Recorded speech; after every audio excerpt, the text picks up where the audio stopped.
construção bairro Academia Militar Conjunta da daunnya tinjo na porcento 50 no se inaugura em fulan fevereiro tinan região do Aronulo Racing.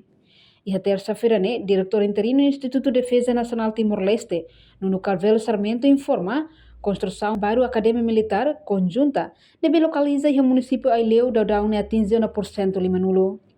Nia informa instalação bairro primeiro projeta para formando ato cidadão e lá hoje de estudante no formador sira nebe mai husi fatin dog makela ihana ba mai bemos escritório Roma.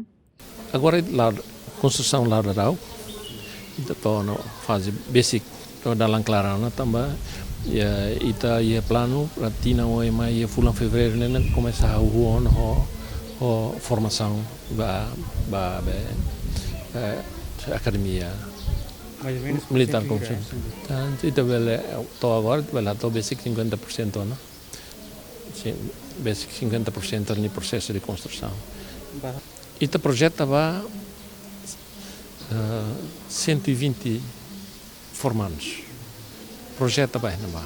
Então né que infraestrutura na mania ita calcula va 120 pessoas. Nomos va 120 pessoas, a parte nós, lá os de estudantes, os formadores também que mais cedo o helma o escritório Roma. Formadores nem ita tanto ita foto se ita nem recursos não é que tem cara que ita não é que faltam ita a cooperação o país não é que está lá lá e se nem mais depois mais ajuda tanto hatu tang conhecimento vai ter enquanto ita prepara ita nem 50% ita garante que a construção nesse futuro não quer trazer também.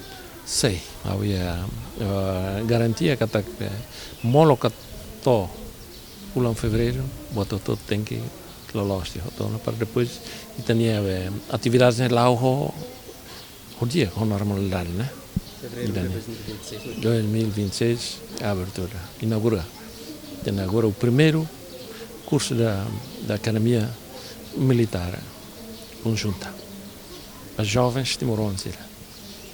Portanto, construção bairro Academia Militar Conjunta lança fatuk dahulu que haloron tolnulo fulang agosto tinan região do Aronulo Resenima, o Ministério de Defesa deve localiza a área Hundulte Aldeia Bandeira Hu, suku Liurai, município Aileu.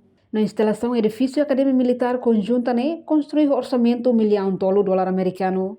Reportagem Melania Conceição, Televisão Timor-Post. Janela informação ba emohoto. Atua tem informação atual dia kliu. Kita haluha. Hane botão subscribe, like. Halo comentário no fahe tutang ba media sosial hoto.